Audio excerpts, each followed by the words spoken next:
Hello everyone, welcome to S UPPSC. मेरा नाम वंदना सिंह है। इस वीडियो में हम यूपीपीएससी मेंस के लिए करंट अफेयर डिस्कस करेंगे जो आपके हाई प्रोबेबल टॉपिक्स हैं। तो 2022 का जो अभी आपका एग्जाम होने वाला है मेंस का सितंबर में, उसके लिए तो यूजफुल है ही, और 2023 के लिए भी यूजफुल है क्योंकि ये एवरग्रीन सारे टॉपिक हैं।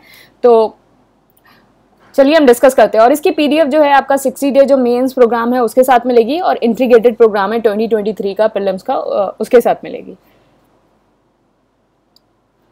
ये 60 day mains answer writing program है। इस नंबर पे व्हाट्सएप करके आप इसको ज्वाइन कर सकते हैं। ये सारी इससे रिलेटेड डिटेल्स हैं और इसमें सारी डिटेल्स हैं आपकी, और ये नंबर है, इंग्लिश मीडियम में है सिर्फ।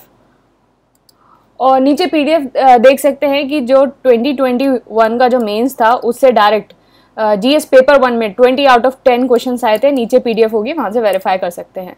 बाकी ये प्रीलिम्स का प्रोग्राम है, इंटीग्रेटेड वाला और प्रीलिम्स ओनली। इस नंबर पे व्हाट्सएप करके इसको ज्वाइन कर सकते हैं, और ये भी सिर्फ इंग्लिश मीडियम में है। तो हमारा पहला टॉपिक है एंटी डिफेक्शन लॉ। तो एंटी डिफेक्शन लॉ हमारा पहला टॉपिक है। तो पहले थोड़ा इसका बेसिक देख लेते हैं कि क्या है। तो बेसिकली एंटी डिफेक्शन लॉ जो है हमारा 10th शेड्यूल में मेंशन है। और 10th शेड्यूल जो है किससे इंसर्ट हुआ था? तो बेसिकली 10th शेड्यूल को ही जो है एंटी डिफेक्शन लॉ, मतलब इसको पॉपुलरली रिफर्ड किया जाता है। और ये इंसर्ट हुआ था 52 कॉन्स्टिट्यूशनल अमेंडमेंट एक्ट 1985 से।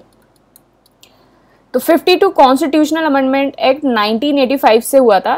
तो डिफेक्शन का मतलब क्या होता है? डिफेक्शन मतलब होता है कि किसी भी पोजीशन को और ये एसोसिएशन को छोड़ देना और किसी एक अपोजिंग ग्रुप को ज्वाइन कर लेना। मतलब जैसे अगर आप एक पर्टिकुलर एक पार्टी में हैं, उस पार्टी को आपने छोड़ दिया और पार्टी 2 जो है वो ज्वाइन कर ली, तो दिस इज द डिफेक्शन। तो बेसिकली डिफेक्शन की डेफिनेशन यही होती है। और बेसिकली एंटी डिफेक्शन लॉ का जो एम है वो ये है कि ये प्रिवेंट करता है एमपीज को from switching political parties for personal motive.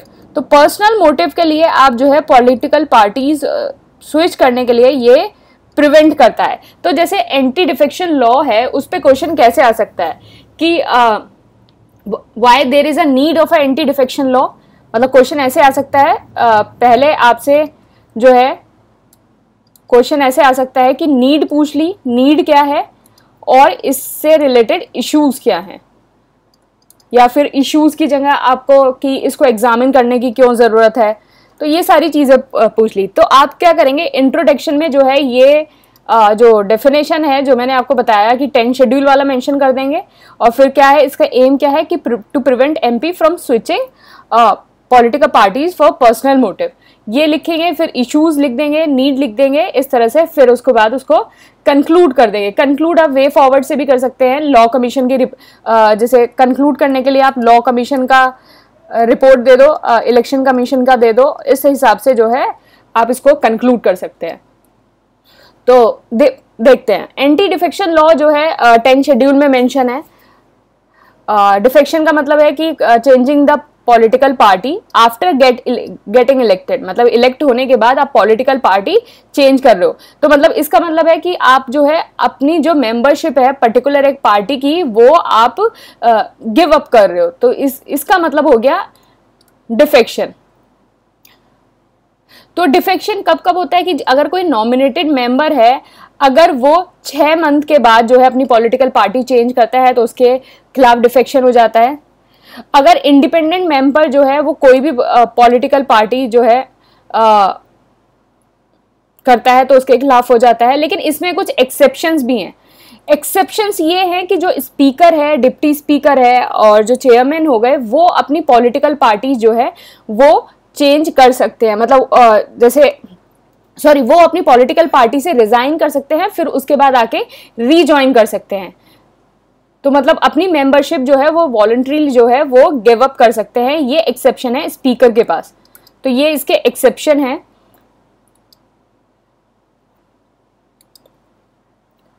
इसका एक और एक्सेप्शन है, वो ये है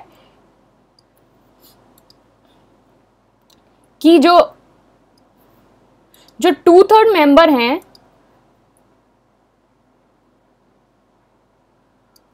जो 2/3 मेंबर हैं, अगर 2/3 मेंबर अगर किसी एक पार्टी से स्प्लिट हो रहे हैं, 2/3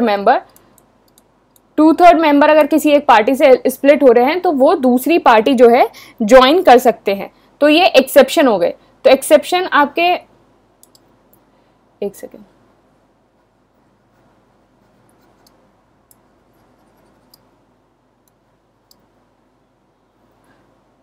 तो एक्सेप्शन आपके क्या हो गए कि पहला हो गया, जो स्पीकर है वो रिजाइन कर सकता है और फिर उसके बाद लेटर रीजॉइन। दूसरा हो गया कि 2/3 जो मेंबर हैं वो ज्वाइन कर सकते हैं अदर पॉलिटिकल पार्टी। 2/3 मेंबर मतलब बेसिकली जो है डिफेक्शन में क्या है, नंबर का खेल है कि अगर 2/3 मेंबर अगर दूसरी पॉलिटिकल पार्टी ज्वाइन कर रहे होंगे तो उसको स्प्लिट नहीं माना जाएगा, डिफेक्शन नहीं माना जाएगा। तो ये सिर्फ एक नंबर का खेल है। तो ये एक्सेप्शन है इसके साथ। अब हम कुछ चीजें देख लेते हैं कि इसकी जो है वो नीड क्यों है, इसकी नीड क्यों है। तो इसकी नीड क्यों है,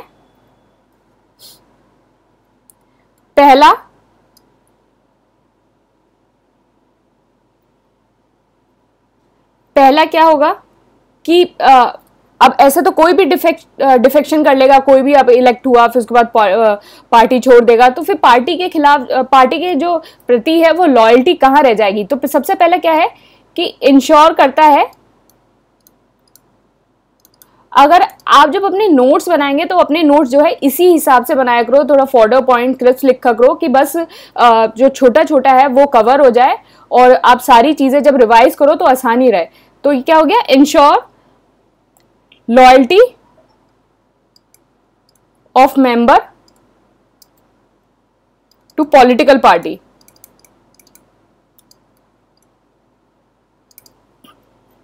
दूसरा ये क्या करेगा, ये करेगा प्रिवेंट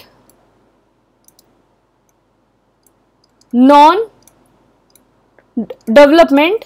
अब कोई भी अगर ऐसे सीट छोड़ेगा तो सीट खाली रह जाएगी, तो फिर उसके बाद क्या होगा कि सीट जब पर्टिकुलर पार्टी में जैसे खाली रह गई तो फिर उसके बाद जो है इलेक्शंस होंगे और एक इरेगुलर इलेक्शंस पे जो है आपका खर्चा होगा, मतलब बाय इलेक्शन पे आपका जो है खर्चा होगा। तो एक्सपेंडिचर ऑन इरेगुलर इलेक्शन। तो काफी सारे लोग पूछते हैं कि मैम नोट्स कैसे बनाएं, तो ये तरीका है आपका नोट्स बनाने का। नॉर्मल आप जो है ज्यादा एक्सप्लेन करके नहीं, आप छोटे छोटे पॉइंट्स जो है लिख सकते हैं।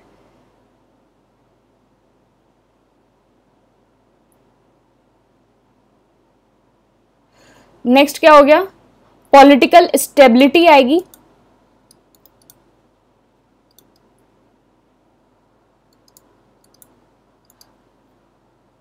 मतलब डिफेक्शन लगाएंगे, ऐसे लोगों को डर रहेगा कि हाँ डिफेक्शन लग जाएगा, और तो उन लोगों के अंदर जो है पॉलिटिकल स्टेबिलिटी भी होगी। दूसरा क्या है, uphold will of people.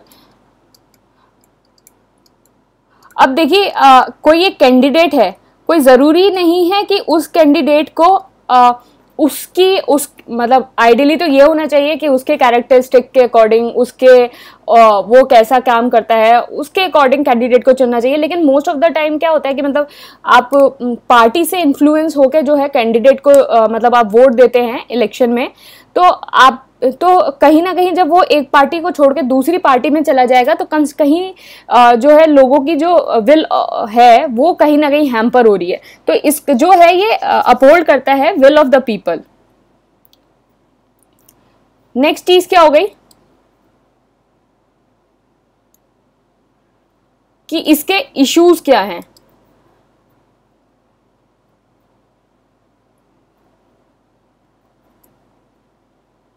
Issues क्या हैं इसके? पहली बात,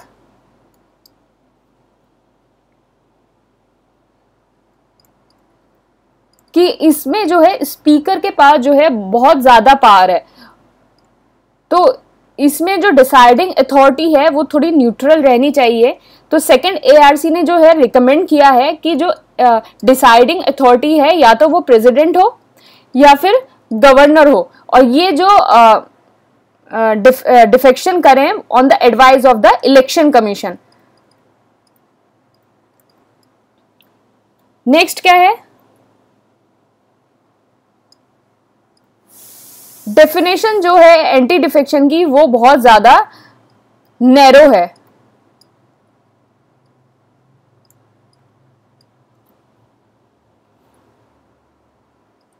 next, intra party democracy.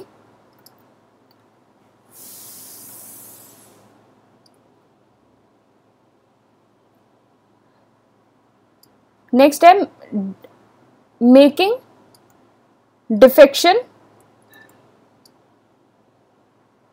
an internal issue of party। तो डिफेक्शन को जो है इंटरनल इशू बनाया जाए।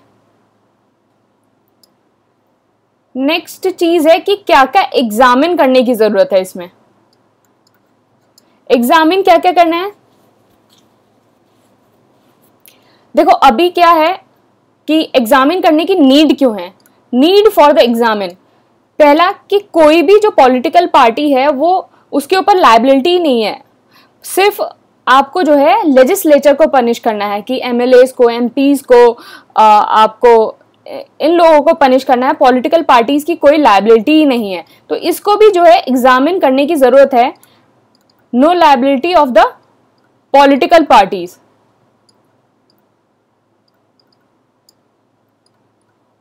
Only punish legislature. तो इसको एग्जामिन करने की जरूरत है। दूसरी चीज क्या एग्जामिन करने की जरूरत है? प्रॉब्लम जो है वो merger, problem with merger provision. क्या प्रॉब्लम है? ये सिर्फ नंबर के पे बेस्ड है, बेस्ड ऑन नंबर, कि अगर 2/3 मेंबर जो हैं वो ज्वाइन कर रहे हैं तो इट इज फाइन, कि अगर 2/3 मेंबर ज्वाइन कर रहे हैं तो इट इज फाइन। तो सिर्फ जो है ये मर्जर पे बेस है, तो ये ओके है। नेक्स्ट चीज क्या हो गई? जो प्रिसाइडिंग ऑफिसर है, प्रिसाइडिंग ऑफिसर जो है उसके पास बहुत वाइड एंड एब्सोल्यूट पावर है। तो जैसे सेकंड एआरसी ने रिकमेंड किया कि प्रेसिडेंट और गवर्नर जो है वो होने चाहिए deciding authority on the advice of the election commission, तो ये इसका एक वे फॉरवर्ड हो सकता है।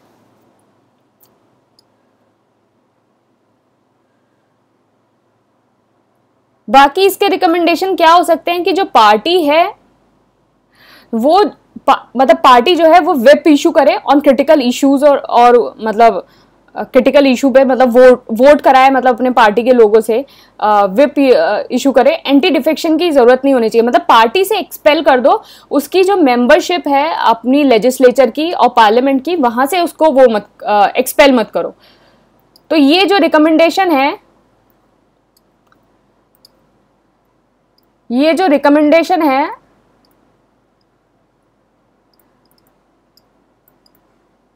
वो 170th जो लॉ कमीशन की रिपोर्ट थी उसने दी थी, 170th लॉ कमीशन रिपोर्ट।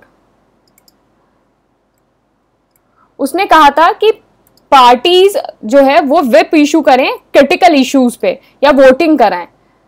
तो parties issues whip on critical matter, मतलब पार्टी से एक्सपेल करो ना, कि अगर पार्टी छोड़ा है तो मेंबरशिप क्यों मतलब उस इंसान की जा रही है, तो पार्टी से एक्सपेल किया जाए। इलेक्शन कमीशन ने वही बात बोली थी कि प्रेसिडेंट और गवर्नर है उनको डिसीजन मेकर बनाओ विद रिस्पेक्ट टू डिस्क्वालिफिकेशन, और उसके बाद इलेक्शन कमीशन से एडवाइस ली जाए। तो ये सेकंड ARC ने भी बोला था और इलेक्शन कमीशन ने भी बोला था। तो सेकंड ARC का भी आप कोट कर सकते हैं कि प्रेसिडेंट और गवर्नर जो हैं, इलेक्शन कमीशन ने भी यही बात बोली थी कि उनको डिसाइडिंग अथॉरिटी बनाओ। तो ये आपका एंटी डिफेक्शन हो गया। अगर 125 वर्ड्स में आता है ये आंसर तो तब भी आप इसको बिल्कुल आसानी से लिख लेंगे। अगर 200 वर्ड्स में आता है तब भी इसको आप आसानी से लिख लेंगे। I am talking about the UPPSC, वहाँ क्वेश्चन 125 और 200 वर्ड्स के आते हैं, तो आप इसको आसानी से लिख लेंगे कि नीड क्या है, इसके इश्यूज क्या हैं, क्या एग्जामिन करने की ज़रूरत है, और इनिशियली जो है आप एक डेफिनेशन दे सकते हैं। नेक्स्ट आपका बहुत ज़्यादा इंपॉर्टेंट टॉपिक है फेडरलिज्म।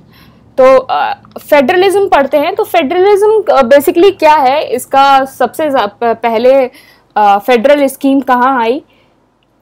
तो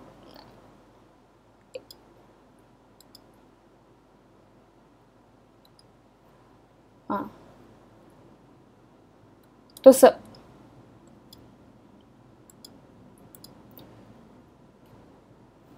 तो एवोल्यूशन ऑफ फेडरलिज्म देख लेते हैं।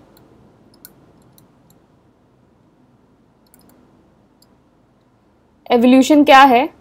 सबसे पहले गवर्नमेंट ऑफ इंडिया एक्ट 1935 है, उसने फेडरल स्कीम का जो कंसेप्ट है वो लेके आया। फिर उसके बाद जो है एवोल्यूशन क्या हुआ, हमने 4 फेजेस देखे इसमें। पहला फेज था वन पार्टी फेडरलिज्म का। एक पार्टी फेडरलिज्म का जो है केस था, वो ये फेज चला 1952 से 67 के बीच में। इसमें क्या था कि आपका जो है कंसेप्चुअल जो है मॉडल था, मतलब जो को existence of the national and the state party, को existence of national and state party, दोनों जो पार्टीज हैं वो अपना आराम से रह रही थी। ये हो गया सेकंड फेज और first phase, sorry. Second phase क्या था? Second phase is expressive federalism. Expressive federalism था 1967 से लेके 89 तक हुआ। तो इसमें क्या था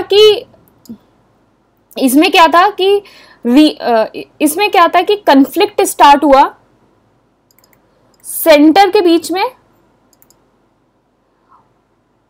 और अपोजिशन लेड स्टेट गवर्नमेंट के बीच में।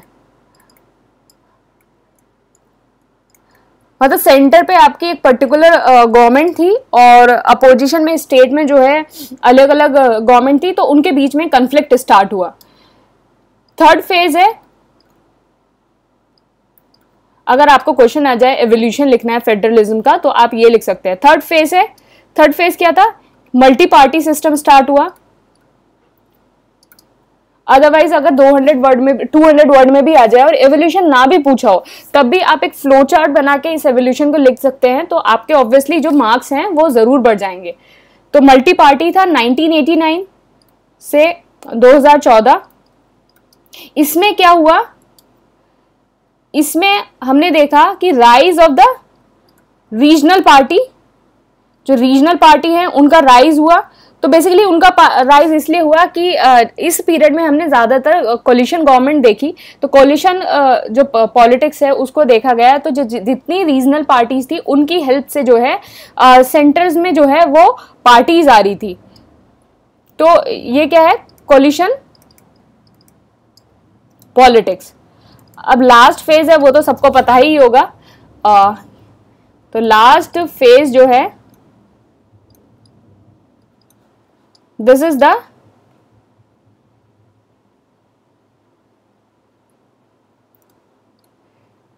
Return of diplomat party federalism.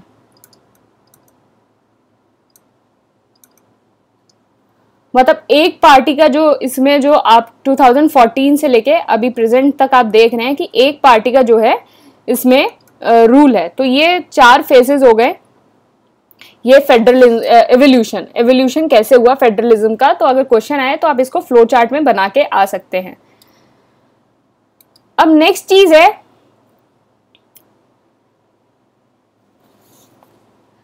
Issues क्या है फेडरलिज्म के। नेक्स्ट चीज है इश्यूज क्या है।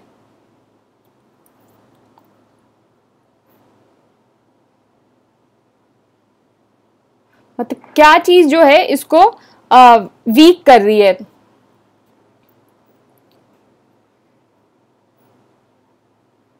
पहला सेंट्रलाइजिंग टेंडेंसीज, दूसरा rising regional demand,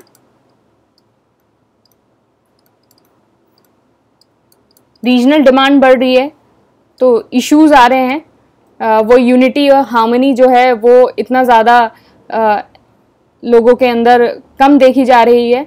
and economic इनकैपेबिलिटीज of state, तो जो थोड़े बैकवर्ड स्टेट होते हैं तो उनको लगता है कि उनके साथ नाइंसाफ़ी हो रही है, उनको जो उनको फाइनेंशियल डेवल्यूशन है उसमें भी उनके साथ नाइंसाफ़ी हो रही है। और कभी कभी जो फॉरवर्ड स्टेट होते हैं उनको लगता है कि बैकवर्ड स्टेट के लिए उनको कॉम्प्रोमाइज़ किया जा रहा है। तो ये सारे जो है इश्यूज आ रहे हैं। तीसरी चीज़ क्या है, one nation one market. One nation one market मतलब सबको एक साथ जोड़ दो, सबको एक साथ जोड़ दो। तो ये भी एक तरह का इशू है। जैसे आपने देखा होगा one nation one ration card. तो ये जो है इश्यूज आ रहे हैं। इन इश्यूज को अब काउंटर बैलेंस कैसे किया जाए। तो इन इश्यूज को काउंटर बैलेंस कैसे किया जाए, ये इश्यूज तो हैं लेकिन इनको काउंटर बैलेंस कैसे करें। स्टेट को जो है प्रॉपर फाइनेंशियल डेवल्यूशन दो उनकी जरूरतों के हिसाब से। हॉरिजॉन्टल फेडरलिज्म को बढ़ावा दिया जाए। हॉरिजॉन्टल फेडरलिज्म में क्या हुआ कि आपको कॉम्पिटिटिव फेडरलिज्म और कोऑपरेटिव फेडरलिज्म दोनों को बढ़ावा देना है। तो कॉम्पिटिटिव एक स्टेट से दूसरे स्टेट के बीच में हेल्दी कंपटीशन हो और कोऑपरेशन हो। फिर उसके बाद नेक्स्ट थोड़ी फ्रीडम और ऑटोनॉमी टू स्टेट।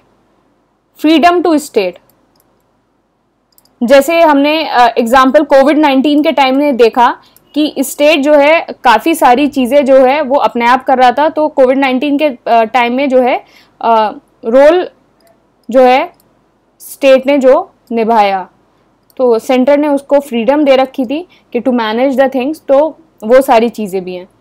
फिर नीति आयोग एंड जीएसटी, तो ये सारी चीज़ें जो है काउंटर बैलेंस कर सकती हैं। अब क्या नेक्स्ट इशू क्या है कि रिफॉर्म की क्या क्या ज़रूरत है।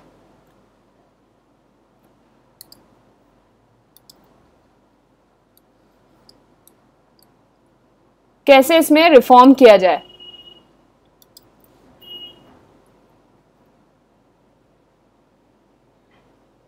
सबसे पहले relook distribution of power,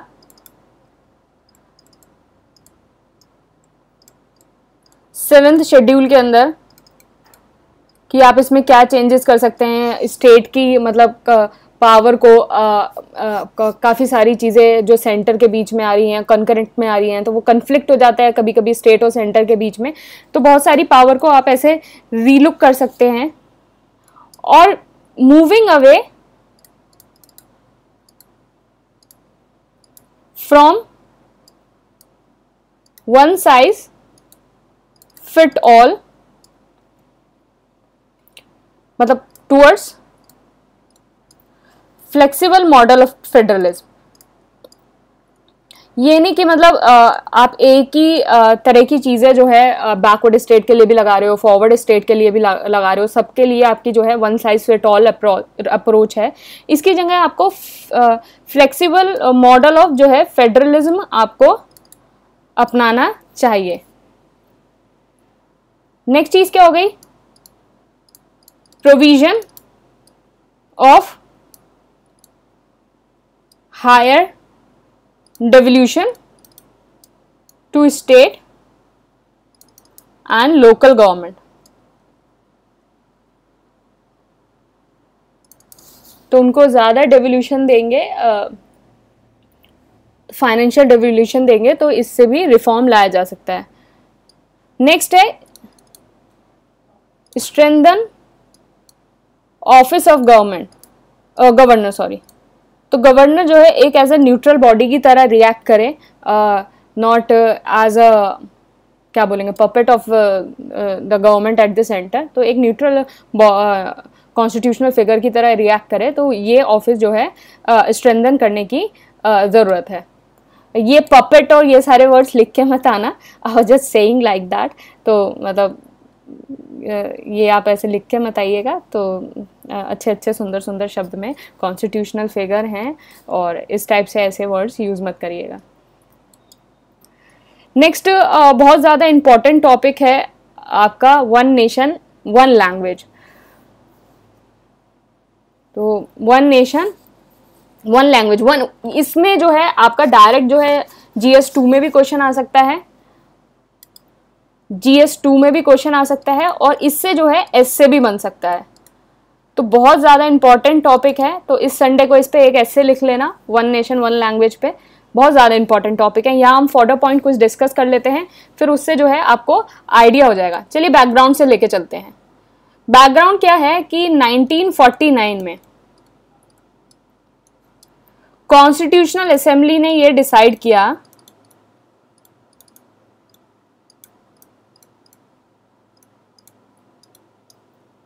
Hindi along with English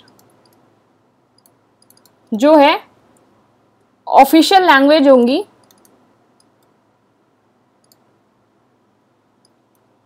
of union of India. फिर 1950 में क्या आया कि आर्टिकल 343 के अंडर हिंदी जो है इन देवनागरी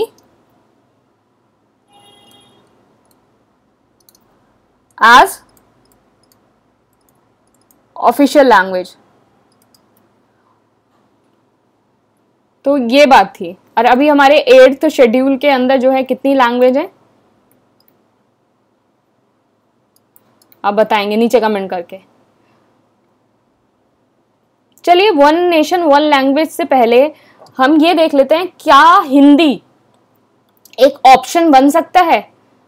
मतलब हिंदी एज अ ऑप्शन, मतलब एक नेशन की एक लैंग्वेज हो, एज अ ऑप्शन बन सकता है, क्या ये एप्रोप्रिएट है? तो इसके कुछ पॉइंट्स देख लेते हैं। पहला पॉइंट हो गया बहुत वाइडली स्पोकन है, बहुत वाइडली स्पोकन है। 43.6% ऑफ पॉपुलेशन वो हिंदी बोलती है, और वर्ल्ड में जो है ये थर्ड मोस्ट जो है स्पोकन लैंग्वेज है, थर्ड मोस्ट स्पोकन। दूसरी बात, ये एक नेशनल आइडेंटिटी है। जैसे गांधी जी ने भी जो कहा था कि गांधी जी ने हिंदी को बोला था क्या it is a language of unity. मतलब अगर हम एक बार सोच लें कि अगर हिंदी अगर एक नेशनल लैंग्वेज बन जाए तो क्या ये एक तरह का मतलब एक ऑप्शन सोचा जा सकता है। तो उससे रिलेटेड हम इसमें पॉइंट्स देख रहे हैं। तीसरी चीज हो गई मीडियम ऑफ इंस्ट्रक्शन।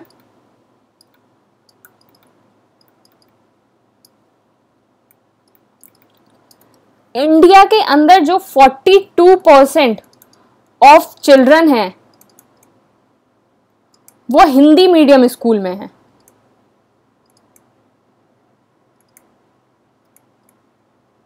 तो 42% ऑफ चिल्ड्रन जो है हिंदी मीडियम स्कूल में है। तो हिंदी जो है एज अ ऑप्शन अगर उसको सोचा जाए तो ये आप उसको ये पॉइंट्स लिख सकते हैं उसके फेवर में। नेक्स्ट चीज क्या है, नेक्स्ट चीज ये है कि इसकी नीड क्यों है।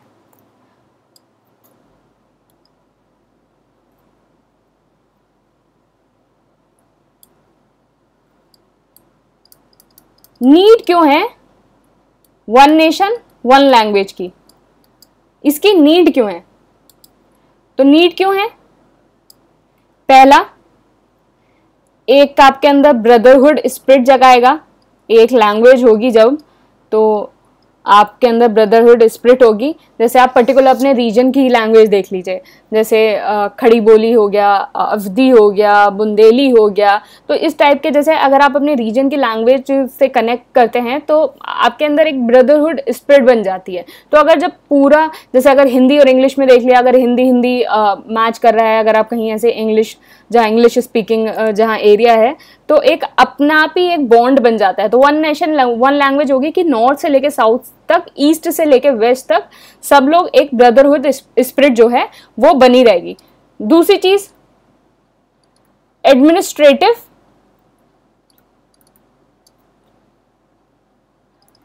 Efficiency.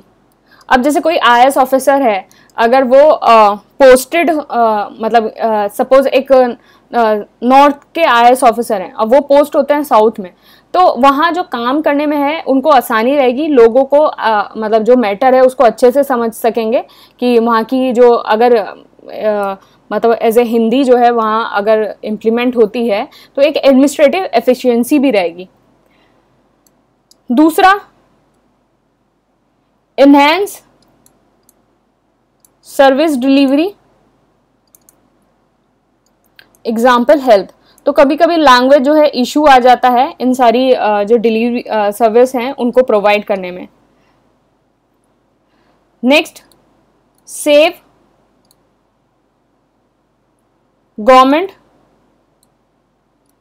Money and time on translation.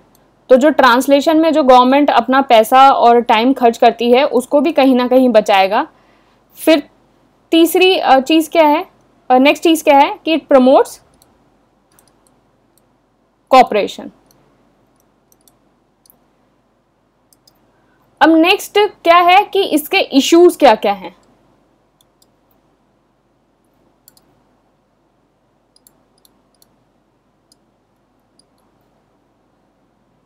अब इसके इश्यूज क्या क्या हैं। पहला, अगेंस्ट डाइवर्सिटी। कम से कम 2000 लैंग्वेज जो हैं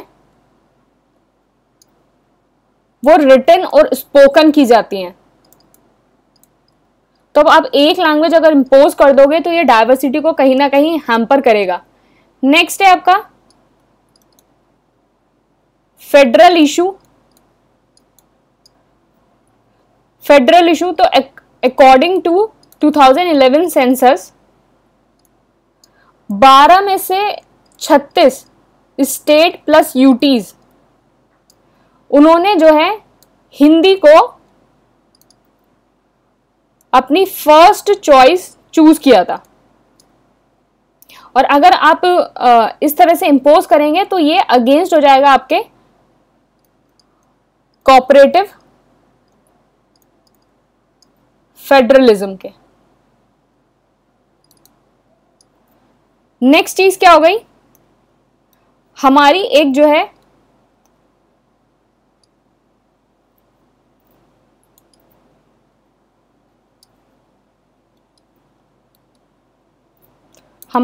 एक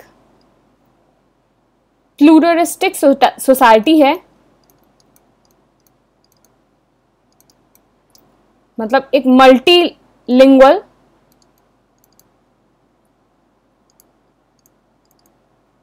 सोसाइटी है। नेक्स्ट चीज हो गई कि एक जो है सेक्शनिस्ट जो है टेंडेंसी आ जाएगी। जैसे आपने देखा होगा कि ईस्ट पाकिस्तान में जब उर्दू इंपोज हुई तो वहां एक फ्रैक्शन आ गया, तो ये इस तरह से एक टेंडेंसी डेवलप्ड हो जाएगी। दूसरी चीज, इकोनॉमिक इम्पैक्ट होगा इसका, कैपिटल फ्लो रिड्यूस कर देगा,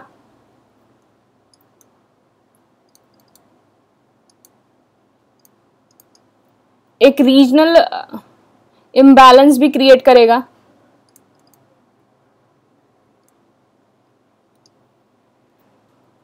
नेक्स्ट जितनी माइनॉरिटी लैंग्वेज है उनके लिए भी ये थ्रेट है।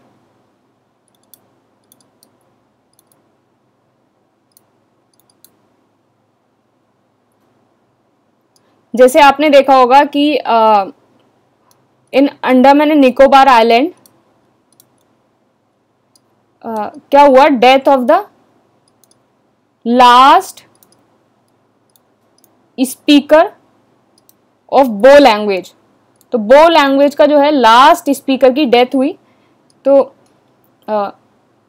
उसके बाद ये जो लैंग्वेज मतलब लास्ट स्पीकर ऑफ द बो लैंग्वेज था, तो इसके बाद ये लैंग्वेज ही एक्सटेंड हो गई। तो ये माइनॉरिटी लैंग्वेज के लिए भी एक तरह का थ्रेट है कि जब आप एक लैंग्वेज इम्पोज कर दोगे तो माइनॉरिटी लैंग्वेज के लिए भी एक तरह का थ्रेट है। तो ये हमने 3 टॉपिक पढ़े इससे रिलेटेड। तो नेक्स्ट हम इसको ऐसे कंटिन्यू करेंगे, जितने जितने इम्पोर्टेंट टॉपिक होंगे आपके एग्ज़ाम के लिए तो वो सब हम देखेंगे। बाकी ये टेलीग्राम चैनल है ASUPPSC, तो यहाँ डेली क्विज अपलोड होता है, तो आप इसको ज्वाइन कर सकते हैं। टेलीग्राम चैनल है इस पर। और ये जो PDF है वो 60 डेज 2020 कोर्स के साथ और इंटीग्रेटेड कोर्स है जो 2023 का, उसके साथ ये मिलेगी। Thank you and all the best.